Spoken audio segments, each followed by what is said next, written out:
सिर्फ सरकार की नहीं, विपक्ष की बात होनी भी ज़रूरी है। उससे समझ में आता है कि कितना विकास हुआ है, क्या चुनौतियां हैं। और अटल जी, आप मेरे सामने बैठे हुए हैं।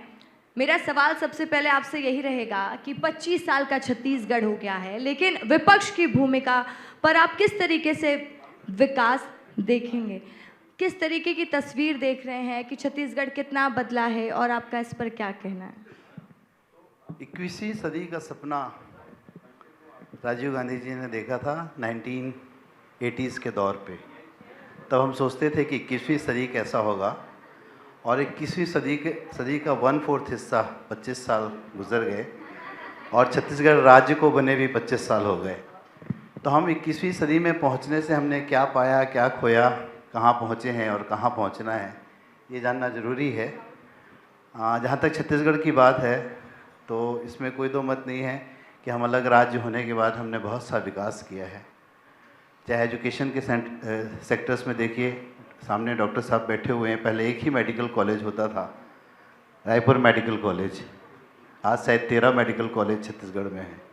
पहले केवल एक ही यूनिवर्सिटी होती थी, 2 यूनिवर्सिटी, बिलासपुर गुरु घासीदास यूनिवर्सिटी और रविशंकर यूनिवर्सिटी।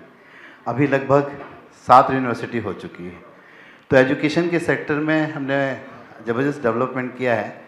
पर जहाँ तक छत्तीसगढ़ के डेवलपमेंट की अगर आप बात करेंगे तो सस्टेनेबल डेवलपमेंट की अभी भी कमी दिखती है कि इस विकास से हम छत्तीसगढ़ के बस्तर में रहने वाले लोगों को या सरगुजा में रहने वाले लोगों को कैसे जोड़ पाएंगे। हमारा छत्तीसगढ़ सरगुजा से प्रारंभ होकर लगभग 2260 किलोमीटर की लंबाई लेते हुए बस्तर पर ख़त्म होता है, पर बस्तर के लोगों को अभी भी विकास नहीं दिख रहा है। और विकास कब दिखेगा? जब वहाँ के लोगों को वहाँ की संपदाओं से हम जोड़ सकेंगे। तो मेरा ऐसा मानना है कि हमने बाकी सभी सेक्टर्स में काम की। इंफ्रास्ट्रक्चर में नो डाउट हमने बहुत काम किया। नया रायपुर जिस तरीके से विकास की गति पे नया रायपुर बना, बिलासपुर जो एकमात्र दूसरी बड़ी सिटी होती थी जहाँ पर SCCL का हेडक्वार्टर है, साउथ ईस्टर्न सेंट्रल रेलवे का हेडक्वार्टर है, और उसके बाद हाई कोर्ट है। तो इंफ्रास्ट्रक्चर के क्षेत्र में भी हमने विकास बहुत किया है। पर उस विकास का सही मायने में सबसे नीचे के पायदान के लोगों को फ़ायदा कितना मिल पा रहा है, ये अपने आप में एक प्रश्न चिन्ह है जी। पहले बिलासपुर और रायपुर के बीच हम लोगों को बाय रोड जाने में 4 घंटे लगते थे, आज 1.5 घंटे में हम रायपुर पहुंच जाते हैं। तो विकास तो हुआ है, पर अब सस्टेनेबल विकास की ज़रूरत है। मुझे लगता है कि इस क्षेत्र में और काम किया जाने की ज़रूरत है। बिल्कुल विधायक जी, जैसे कि आपने बताया भी, आमतौर पर ऐसा होता है कि जब विपक्ष सामने कुर्सी पर बैठा हो तो विकास के सवाल पूछे जाए तो तमाम सवाल दागे जाते हैं कि अभी ये क्या हुआ, यहाँ पर क्या हुआ। लेकिन जब मैंने आपसे पूछा कि छत्तीसगढ़ के 25 साल को आप कैसे देखते, तो आपने बताया कि इतने सारे कॉलेजेस बन गए हैं, इतना विकास हो रहा है। और ये जो आपने मैसेज दिया, इसके लिए बहुत धन्यवाद आपका, क्योंकि आपने एक बहुत अच्छा मैसेज दिया है कि कैसे छत्तीसगढ़ बन रहा है, संवर रहा है। 25 साल का युवा छत्तीसगढ़, बीजेपी कांग्रेस से हटकर राजनीति से परे आपने आज ये जवाब दिया। एक बार जोरदार तालियां हो जाए, क्योंकि देखिए ये विषय राजनीति से परे था और इन्होंने राजनीति नहीं की उस पर। उन्होंने बताया कि विकास तो हुआ, लेकिन सस्टेनेबल डेवलपमेंट की आपने बात की। आपको क्या लगता है कहाँ पर अधूरा रह गया ये? देखिए, हमको खैरात बांटना बंद करना चाहिए। 2 रुपये किलो चावल, 1000 रुपये महतारी बंधन योजना। जब भूपेश बघेल जी की सरकार थी तो उन्होंने किसान को समृद्ध करने की बात की, किसान के हाथ में पैसे देने की बात की। उन्होंने किसान को पूरे भारत में सबसे ज़्यादा समर्थन मूल्य पे धान खरीदी की शुरुआत की, क्योंकि हमारा छत्तीसगढ़ धान का कटोरा कहलाता है, और हमारे अन्नदाता अगर कोई है छत्तीसगढ़ में तो किसान है। तो जब किसान समृद्ध होगा तो गांव समृद्ध होगा, और गांव समृद्ध होगा तो छत्तीसगढ़ समृद्ध होगा। हमको खैरात बांटने की जगह उन्हें मजबूती देना चाहिए। आप देखिए कि पहले जब छत्तीसगढ़ बना था तब लगभग 20 या 22 लाख मेट्रिक टन धान की खरीदी होती थी। आज 1,49,000 मेट्रिक टन धान की खरीदी। इसका मतलब लोग खेती की तरफ वापस गए, लोग खेती की तरफ ध्यान देने लगे, क्योंकि वहाँ से उनको पैसे अच्छे मिलने लगे। पहले ये होता था कि किसान खेती भी करता था और कर्जे से लद जाता था। इन 5-6 साल पहले छत्तीसगढ़ का ही रिकॉर्ड है कि छत्तीसगढ़ में लगभग 100 से ज़्यादा किसानों ने आत्महत्या की थी। तो हमको अगर छत्तीसगढ़ को उस स्वरूप में देखना है तो हमको छत्तीसगढ़ में गाँव में रहने वाले लोगों की आर्थिक स्थिति सुदृढ़ करनी होगी और उस दिशा पे काम करना होगा कि वो आत्मनिर्भर कैसे बने। चाहे वो सिंचाई का क्षेत्र हो, उस क्षेत्र में काम करने की ज़रूरत है। हमारा 44% जो कवर है वो वनांचित क्षेत्र है, वनांचल से घिरा हुआ है। तो हम वनांचल में रहने वाले लोगों की आर्थिक स्थिति कैसे सुदृढ़ कर सकते हैं? जी। वनोपज, पहले वनोपज 4 वनोपज की खरीदी होती थी। अब जब भूपेश बघेल जी की सरकार थी कांग्रेस की, तो 67 वनोपज की खरीदी होने लगी। उनकी आर्थिक स्थिति थोड़ी अच्छी होने लगी। तो इस ओर ध्यान दिया जाना चाहिए। और सबसे बड़ी बात मैं कहूँगा कि इस छत्तीसगढ़ की जो ब्यूरोक्रेसी है, इसकी तरफ एक आयोग का गठन होना चाहिए और उनका जो डायरेक्शन है वो गांव की तरफ होना चाहिए कि गांव समृद्ध कैसे बनेगा। क्योंकि ये जो बाहर से अधिकारी आते हैं, ये अपने हिसाब से नियम कानून और योजनाएं बनाते हैं और जब योजनाएं बन के ज़मीन पर आती है तो पता लगा उसका फ़ायदा किसी आपने को बहुत अच्छे से बात समझा भी दी। लेकिन जब मैं आपके बारे में रिसर्च कर रही थी कि मुझे आपका इंटरव्यू करना है, तो पता चला कि आप इंजीनियरिंग भी किए हुए हैं, इंजीनियर भी हैं पेशे से। लेकिन बिलासपुर की जब बात आती है तो आज लोग कई बार कहते हैं बिलासपुर को लेकर खोदापुर, हर जगह गड्ढे हैं। आपकी भी सरकार रही इससे पहले, उस दौरान भी आपने मतलब इंफ्रास्ट्रक्चर को लेकर आपने किस तरह की स्थिति देखी और बिलासपुर को कैसे बदला जाए इंफ्रास्ट्रक्चर वाइज, और जो बिलासपुर का एक स्टेटस बना हुआ हर जगह कि खुदापुर लोग कह रहे हैं, तो देश में बिलासपुर का नाम कैसे बनेगा? देखिए, टेक्निकली अगर आप बात करेंगे तो बिलासपुर को अभी भी लोग बिलासपुर की जियोग्राफी को समझे नहीं है। बिलासपुर एकमात्र ऐसा शहर है जो 3 पार्ट में बटा हुआ है। बाकी शहरों में आपने देखा होगा कि बीच से नदी निकलती है, 2 पार्ट हो जाते हैं, बीच से रेल लाइन निकली है, 2 पार्ट हो जाते हैं। पर बिलासपुर लगभग 1 किलोमीटर के रेडियस पे रेल लाइन है, उसके बाद नदी है। तो नदी के उस पार का बिलासपुर सरकंडा, नदी और रेल लाइन के बीच का पुराना बिलासपुर, और नदी के उस पार का जो नया बिलासपुर बसा है, जिसको आप रायपुर रोड बोलते हैं। तो इसके बीच में जब अभी तो कुछ चीज़ें बढ़ी हैं, अदरवाइज़ पहले 2 या 3 पुल होते थे, तो बिलासपुर कैसे बढ़ेगा आगे? तो इंफ्रास्ट्रक्चर जो डेवलपमेंट है वो इसका क्राइटेरिया ये होना चाहिए कि रेलवे में और ज़्यादा पुल बने, अरपा नदी पे और ज़्यादा पुल बने। अभी हमारी सरकार के समय हमने अरपा के किनारे दोनों साइड की सड़कें बनाई। बिलासपुर में इतना ज़्यादा ट्रैफिक का अभी भी बहुत ट्रैफिक वॉल्यूम है, तो वो दोनों सड़कों में अभी एक सड़क खुल पाई है, एक का काम अभी भी अधूरा हुआ है। तो बिलासपुर का ट्रैफिक कैसे डाइवर्ट हो, बिलासपुर के लोग समय पर कैसे जल्दी पहुंच सके, इस इंफ्रास्ट्रक्चर पर ध्यान देने की ज़रूरत है कि हम कैसे बिलासपुर को बढ़ाएं। बिलासपुर, इसके पहले बिलासपुर सी ग्रेड सिटी में आता था। अभी बिलासपुर में जब 17-18 गांव जुड़े हैं, नगर निगम का क्षेत्र सकरी से लेकर मेहमन तक हो गया है, तो अब बिलासपुर बी ग्रेड सिटी में आने लगा है। इसकी पॉपुलेशन बढ़ के 7 लाख पॉपुलेशन से ज़्यादा हुई है। जो लोग सरकारी कर्मचारी लोग यहाँ बैठे होंगे वो समझते हैं कि बी ग्रेड सिटी बनने के फ़ायदे क्या होते हैं। बहुत सारी चीज़ें होती हैं। जब दिल्ली में बैठी हुई सरकार किसी सिटीज़ को फंड देती है तो वो ग्रेडिंग के हिसाब से फंडिंग करती है कि सी ग्रेड सिटी को इतना पैसा, बी ग्रेड सिटी को इतना पैसा। तो बिलासपुर में इंफ्रास्ट्रक्चर को लेकर अभी बहुत काम करने की ज़रूरत है और एक लंबी सोच की ज़रूरत है कि बिलासपुर किस तरीके से विकसित हो, किस तरीके से सेक्टर वाइज डेवलपमेंट हो। सकरी जोन जो है वो एक अलग एरिया डेवलप हो, मेहमंद एरिया जो है वो अलग हो रहा है। जो नया बिलासपुर बस रहा है तिफरा के बाद, वो जो कि एयरपोर्ट, अभी एयरपोर्ट की भी बात करेंगे कि अभी ऐसा लग रहा है कि कुछ आशा की किरण दिख रही है कि अभी सरकार ने नए बजट में 150 करोड़ रुपए अलॉटमेंट किया है। बिलासपुर दूसरा बड़ा शहर है। अंबिकापुर वालों को भी अगर फ़्लाइट में कहीं जाना है या रायगढ़ वालों को भी फ़्लाइट में कहीं जाना है तो उनके लिए सबसे नियरेस्ट बिलासपुर होता है। और मुझे लगता है कि बिलासपुर को जल्दी 4G का लाइसेंस मिलना चाहिए और इसका एयरपोर्ट डेवलप होना चाहिए, ताकि जो बड़ी कंपनीज़ के लोग हैं जिनके पास समय कम होता है, उन्हें एक सिटी से दूसरे सिटी जाने में ज़्यादा समय नहीं लगना चाहिए। उस हिसाब से मुझे लगता है कि एयर कनेक्टिविटी भी बहुत बढ़ना चाहिए। और बिलासपुर रेलवे के नाम से जाना जाता है। पहले रेलवे को भारत की जीवन रेखा कहा जाता था, अभी यात्री ट्रेनों को अभी बंद कर दिया जा रहा है। गांव के लोग शहर नहीं पहुंच पा रहे हैं और यहाँ से केवल एक ही टारगेट हो गया है कि यहाँ का खनिज संपदा कैसे निकाला जाए। बिल्कुल, इस ओर ध्यान दिया जाना चाहिए। बिल्कुल ध्यान दिया जाना चाहिए। जब आप ये बात कर रहे थे कि इस ओर ध्यान दिया जाना चाहिए, तो एक राजनीतिक सवाल है मेरा, क्योंकि अब राजनीति की भी बात कर लेते हैं।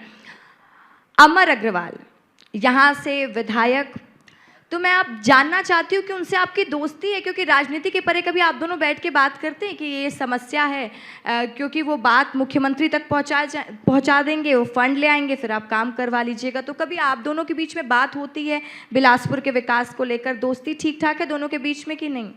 देखिए, अमर अग्रवाल बहुत मैच्योर्ड पॉलिटिशियन है। हम्म। बिलासपुर का लगभग ये 20वां साल है जब वो यहाँ का प्रतिनिधित्व कर रहे हैं। ज़रूर एक दो प्रोजेक्ट होते हैं जब आदमी अच्छी सोच लेके आता है कि मैं एक अच्छा काम करूँगा। उन्होंने सीवरेज का जो प्रोजेक्ट लाया वो फेलवर हो गया due to some technical reason, और शायद उन्होंने उस समय ध्यान नहीं दिया कि सीवरेज बिलासपुर के लिए बहुत बड़ा दाग बनेगा, और आज वो सीवरेज के लगभग 600 करोड़ रुपए ज़मीन पर दफन हो गए हैं। तो मुझे लगता है कि अभी बिलासपुर का ये दुर्भाग्य है कि इतने वरिष्ठ नेता जिनको इस बार मौका मिलना चाहिए था, मुझे लगता है कि इस बार बिलासपुर की तस्वीर ज़रूर बदलती, क्योंकि उनके पास एक्सपीरियंस था, अनुभव था। मतलब आप भी चाहते थे कि अमर अग्रवाल जी को मंत्री बनाया बनना चाहिए था। बिलासपुर दूसरा बड़ा शहर है और उनके पास इतना अच्छा अनुभव है राजनीति का और प्रशासन का। मुझे लगता है उसका फ़ायदा बिलासपुर की जनता को और आसपास के लोगों को मिलना चाहिए था। आप ये दिल से बोल रहे हैं या पॉलिटिकल डिमांड पर बोल रहे हैं? नहीं, मैं दिल से ही कह रहा हूँ। लेकिन आपकी मुस्कान बता रही है कि आप दिल से चाहते थे, लगता है।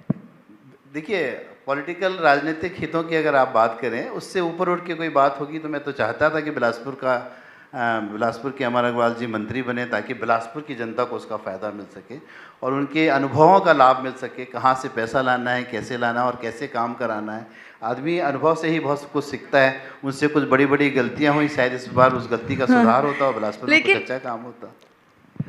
देखिए, मैं ये बताइए कि हम लगातार यहाँ पर युवा भी बैठे हुए हैं, हम लोग लगातार युवाओं को लेकर भी चर्चा कर रहे हैं, और परसों की एक तस्वीर की मैं बात करूंगी कि पूर्व मुख्यमंत्री भूपेश बघेल के बेटे को जब जमानत मिलती है तो वहाँ की जो तस्वीर सामने आई, तो क्या उससे हम लोग ये समझें कि जल्दी चैतन्य बघेल की लॉन्चिंग होने वाली है? क्योंकि आप तो करीबी भी हैं, जानते होंगे इस बात को। देखिए, यहाँ पर बात लॉन्चिंग की नहीं है।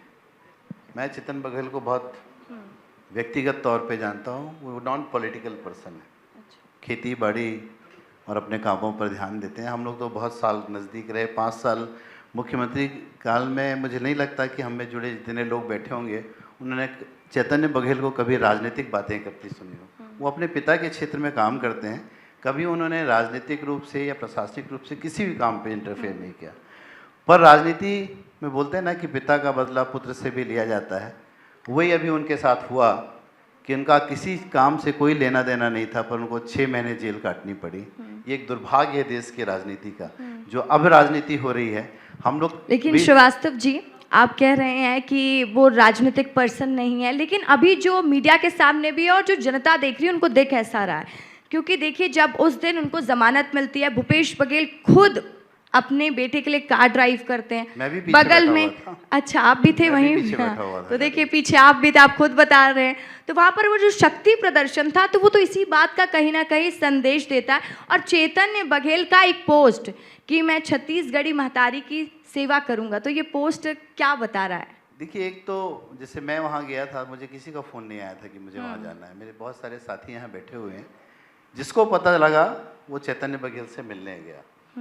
जहाँ तक बात है, डॉक्टर साहब लोग बैठे हैं, बहुत सारे लोग यहाँ बिजनेसमैन बैठे हैं। हर आदमी अब चाहता है कि उसका बेटा भी बिजनेस करे। डॉक्टर साहब भी चाहते हैं कि उसका बेटा डॉक्टरी करे और उसके बाद उनका नर्सिंग होम संभाले। अगर भूपेश बघेल जी का बेटा ये चाहता है कि आगे चल के वो राजनीति करे, तो उसमें बुराई क्या है? करना चाहिए उसको राजनीति। उसका बहुत अच्छा भविष्य हो सकता है राजनीति का, और उसको राजनीति करनी चाहिए। और एक तरफ जब से चैतन्य बघेल जमानत पर बाहर आए हैं, तो एक आवाज़ हर तरफ सुनाई दे रही है और एक बात बार बार सुनाई दे रही है कि कवासी लखमा को लेकर कहा जा रहा है कि उनको अभी तक ज़मानत नहीं मिली। क्या वजह है? तमाम बातें भी कह रही है और बीजेपी भी ऐसा कह रही है। देखिए, कवासी लखमा जी को बस्तर के बहुत बड़े नेता हैं, 6 बार के विधायक हैं, और मैं समझता हूँ कि हम लोग तो पढ़े लिखे हैं, पर उनकी जो बुद्धि है, उनका जो ज्ञान है अनपढ़ होने के बाद, वो हम सबसे बहुत ज़्यादा है। उन्हें जेल में क्यों रखा गया है, ये आज भी प्रश्न चिन्ह है। क्योंकि बस्तर से जुड़ा हुआ आदमी जो बस्तर की आवाज़ को उठा सकता है, उसे जेल में डाल दिया जाए ताकि बस्तर में कोई आवाज़ ना उठे। वहाँ का जो दोहन होने वाला है प्राकृतिक संपदाओं का, उसके लिए कोई आवाज़ न उठे, इसलिए कवासी लकमा को जेल में डाला गया है। अभी जो मैं कह रहा हूँ कि इस लोकतांत्रिक व्यवस्था में 70 सालों में 75 सालों में ऐसा कभी नहीं हुआ कि राजनीतिक प्रतिद्वंदियों को ठीक करने के लिए आप दूसरे तरीके का सहारा लो, उनकी आवाज़ों को आप दबा दो, पर छत्तीसगढ़ की आवाज़ दबेगी नहीं। बहुत सारे कवासी लकमा जी के आशीर्वाद से खड़े होंगे जो बस्तर की लड़ाई लड़ेंगे। बिल्कुल। मैं अब चाहूँगी, आखिरी सवाल है आपसे, विस्तार न्यूज़ के मंच से विपक्ष के नाते आप क्या कहना चाहेंगे, क्या संदेश देना चाहेंगे बिलासपुर की बदलती तस्वीर और तकदीर को लेकर, और कहाँ कमी रह गई है? आपका क्या सजेशन रहेगा विस्तार न्यूज़ के मंच से सर? देखिए, मैंने कहा कि अब युवा छत्तीसगढ़ 25 साल हो गए हैं। हमने सभी सेक्टर्स पे किसी में कम किसी में ज़्यादा उपलब्धियां पाई हैं, चाहे एजुकेशन का सेक्टर हो। पर मेरा कहना है कि अब एक नया छत्तीसगढ़ बनाने के लिए आने वाला 25 साल छत्तीसगढ़ का कैसा होगा, एक तस्वीर है कि अगर छत्तीसगढ़ में का सिर सरगुजा, वहाँ की अगर खदानों के माध्यम से वहाँ के जंगल कट जाएंगे, वहाँ पर गड्ढा हो जाएगा। छत्तीसगढ़ का सबसे बड़ा डैम हसदेव बांगो डैम, जिसमें पानी अगर नहीं आएगा तो पूरा जांजगीर और रायगढ़ जिला सूखा हो जाएगा। और छत्तीसगढ़ का पैर बस्तर अगर कट जाएगा, वहाँ के जंगल कट जाएंगे, वहाँ की खनिज संपदा लुट जाएगी। छत्तीसगढ़ का दाहिना हाथ रायगढ़ अगर वो कट गया और छत्तीसगढ़ का बायां हाथ का वर्धा, तो छत्तीसगढ़ एक मांस का लोथड़ा बन के रह जाएगा। हमको छत्तीसगढ़ की जल जंगल ज़मीन को बचाना होगा, छत्तीसगढ़ की खनिज संपदा को बचाना होगा। उसका दोहन केवल तभी हो जब छत्तीसगढ़ के लोगों को उसका फ़ायदा हुआ। हम पूरे लोगों को देने के लिए अपने यहाँ पूरे पेड़ कटाई करा के गड्ढों का जंगल बनाकर हम छत्तीसगढ़ को विकसित करना नहीं चाहते हैं। छत्तीसगढ़ का विकास ऐसा हो जिसका फ़ायदा छत्तीसगढ़ के रहने वाले सुदूर आदिवासी अंचलों को। बिल्कुल सर, वैसे तो मैंने आपसे कहा था कि मेरा आखिरी सवाल है, लेकिन आपसे जब बात हो रही है तो इतनी इंटेलेक्चुअल बातें हैं, वो राजनीति के परे भी हैं, तो मैं चाह रही हूँ कि इस कॉन्वर्सेशन को थोड़ा और आगे बढ़ाना चाहिए। नक्सलवाद की बात करते हैं, क्योंकि 2026 31 मार्च की डेडलाइन है जब देश के गृह मंत्री अमित शाह यहाँ पर पहुँचते हैं। उन्होंने कहा था जिस तरीके से नक्सलवाद पर प्रहार जारी है, इसको लेकर आप क्या कहेंगे? देखिए, नक्सलवादी एक दूसरे देश के लोग नहीं हैं। नक्सलवाद एक विचारधारा है जो समाज में शासन में बैठी हुई कुरीतियों के कारण उसका विकास हुआ था, वो विकसित हुए थे। आप नक्सलियों को तो ख़त्म कर सकते हैं, पर नक्सलवाद को ख़त्म नहीं हो सकता। जब भी कहीं ज़्यादती होगी, जब भी किसी गरीब की आह लगेगी, तो नक्सलवाद पैदा होगा। खालिस्तान को ख़त्म हुए लगभग 20 साल हो गए, पर आज खालिस्तान की मांग को लेकर वहाँ से एक निर्दलीय लड़ने वाला 2,88,000 वोट से चुनाव जीता है 20 साल बाद। तो विचारधारा ख़त्म नहीं होगी। विचारधारा तभी ख़त्म होगी, विचारधारा को ख़त्म करने के लिए विचारधारा। बंदूक की लड़ाई तो बंदूक से लड़ी जा सकती है, पर विचारधारा की लड़ाई को विचारधारा से लड़ना होगा। वहाँ के लोगों का जो दोहन हो रहा है, जो शोषण हो रहा है, उसके खिलाफ भी हमको मुहिम चलानी होगी। उसके खिलाफ भी उनको क्या ज़रूरत है, वो क्या चाहते हैं, उनके हिसाब से विकास कैसा होना। हमारे दिल्ली में बैठे हुए उद्योगपतियों को आयरन ओर चाहिए, इसलिए आयरन ओर मिलेगा, ये विकास का पैमाना नहीं होना चाहिए। वहाँ के लोग विकास को किस तरीके से लेना चाहते हैं, किस तरीके से जीना चाहते हैं, किस तरीके से करना चाहते हैं, तो मुझे लगता है तभी नक्सलवाद ख़त्म होगा। आज तो आपको लग रहा है कि 31 तारीख को नक्सलवाद ख़त्म हो जाएगा, पर मेरा मानना है नक्सली ख़त्म हो सकते हैं, नक्सलवाद कभी ख़त्म नहीं होगा। जब तक कि शोषण ख़त्म नहीं होगा, लोगों के आतंक ख़त्म नहीं होगा, तब तक नक्सलवाद ख़त्म नहीं होगा। बिल्कुल। तो देखिए, आपने समझा दिया कि ये विचारधारा है और इससे निपटने के लिए काफ़ी चुनौतियों का सामना भी करना पड़ेगा। मैं आपसे और भी कुछ पॉलिटिकल क्वेश्चन करना चाहूँगी, क्योंकि आज आप जब सामने बैठे हैं तो जो तमाम सवाल आ रहे हैं मेरे मन में, तो मुझे लग रहा है सारे सवाल पूछ लूँ। बीच बीच में ऐसे सुनाई देता है कि कांग्रेस पे अंतरकला दिखाई दे रही है। मैं इसको लेकर आपसे सवाल पूछना चाहूँगी। कभी चरणदास महंत अलग दिखाई देते हैं, दीपक बैज का अलग गुट दिखाई देता है, टी.एस. सिंहदेव का अलग गुट है, भूपेश बघेल का अलग गुट है। तो ये कांग्रेस के अलग अलग गुट है और आपसी भी गुटबाजी को लेकर चर्चाएं होती रहती है। तो कांग्रेस को एकजुट करना कितना ज़रूरी है, और अगर कांग्रेस एकजुट नहीं होगी तो 2028 कितना चुनौतीपूर्ण है? देखिए, कांग्रेस एकजुट है। आपको ऐसा लगता है कि हम लोग गुटों पे बैठे हुए हैं? हर आदमी, हर व्यक्तिगत कार्यकर्ता की किसी एक नेता के प्रति अपनी निष्ठा रहती है, पर उससे बड़ी निष्ठा पार्टी की निष्ठा होती है। जहाँ तक हर मैं देखता हूँ टीवी चैनल्स और पत्रकार भारत केवल कांग्रेस की गुटबाजी की बात करते हैं। आज ही एक सक्रिय का बहुत बड़ा सर उद्घाटन ऐसे का बयान कार्यक्रम- आते हैं, देखिए कभी चरणदास सक्रिय में आज महंत एक कह बहुत देते बड़ा हैं, उद्घाटन होना था, तो फिर 50 वो तो करोड़ का सवाल हॉस्टल बनना पूछेंगे था। ही आप लोगों से हम लोग। सक्रिय में आज एक बहुत बड़ा उद्घाटन होना था, 50 करोड़ 100 करोड़ का कार्यक्रम था, पेपरों में ऐड आ गए, पर उस कार्ड में वरिष्ठ पूर्व मंत्री अमर अग्रवाल जी का नाम नहीं था, आदरणीय धर्मलाल कौशिक जी का नाम। हम लोग को तो विपक्ष क्या के हुआ लोगों था को सर वो पूरा विपक्ष पूरा के लोगों को मामला तो क्या? पूछा ही नहीं जाता है, शासकीय कामों में विपक्ष के लोगों को नहीं पूछा जाता है। तो गुटबाजी वहाँ ज़्यादा दिख रही है क्योंकि सब मार्गदर्शक मंडल पे चले गए हैं, और मार्गदर्शक मंडल का जो क्राइटेरिया है वो जो 2 बैठे हैं ऊपर उनके लिए बस नहीं है, पूरे देश में भारतीय जनता पार्टी के मार्गदर्शक मंडल बन गए हैं।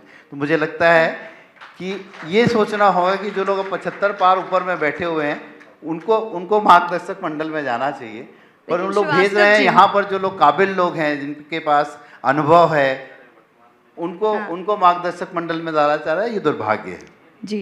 देखिए हमारे बीच में धर्मलाल कौशिक जी भी है, बहुत बहुत स्वागत है आपका। लेकिन श्रीवास्तव जी, सवाल आपसे बरकरार रहेगा। आपने कहा कि यहाँ पर भी गुट हैं, इनकी भी बात नहीं होती, तो आज आप ही बता दीजिए कि क्या गुट है यहाँ पे। अमर अग्रवाल गुट आप बता रहे थे, धर्मलाल कौशिक गुट है, और यहाँ पर अलग अलग जो गुट बने हुए हैं उनके बारे में भी समझा दीजिए। ये कौन से गुट है? धर्मलाल कौशिक गुट अलग है और अमर अग्रवाल गुट अलग है क्या?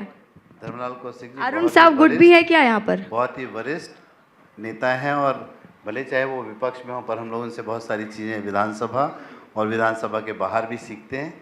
अभी भारतीय जनता पार्टी में 2 ही गुट हैं। थोड़ा देर पहले तो आप ही बता रहे थे नहीं, कि मीडिया सिर्फ कांग्रेस के गुट की बात नहीं, करती है, इसलिए दो मैंने ही- बोला दो कि ही- आज दो आप ही ही गुट बताइए हैं। ये बीजेपी के गुट के जो बारे ऊपर में। में बैठे 2 लोग हैं, 2 गुजराती, उनके जो गुट के साथ हैं वो सत्ता में है, और जो उनके साथ नहीं है वो विपक्ष में। जिन्होंने पूरी पार्टी को खड़ा किया, जिन्होंने पार्टी के आधारभूत संरचना को जिया और यहाँ तक पहुँचाया है, वो आज किनारे हो गए हैं। और जो 2 बैठे हुए हैं, जो उनका लेकिन सर ये तो वही बात हो गई ना कि आप लोग आपस में नहीं लड़ना चाहते, फिर कह देते हैं मीडिया नैरेटिव सेट करती है, मीडिया लड़ाता है आप लोगों को। आप लोग आपस में नहीं लड़ना चाहते हैं मतलब? हमारी आपस में कोई लड़ाई नहीं थी। मतलब तो मीडिया बस बताती है कि कांग्रेस गुट बीजेपी हम गुट। लोग सहानुभूति पूर्वक इन लोग के साथ हैं, जो लोग कितने अनुभवी होने के बाद उनको अपनी जगह नहीं मिल रही। चलिए सर, बहुत सार्थक चर्चा रही, बहुत अच्छा लगा आपसे बात करके, क्योंकि आपने सारे सवालों का जवाब बेबाक तरीके से दिया। एक बार जोरदार तालियां हो जाए अटल श्रीवास्तव जी के लिए।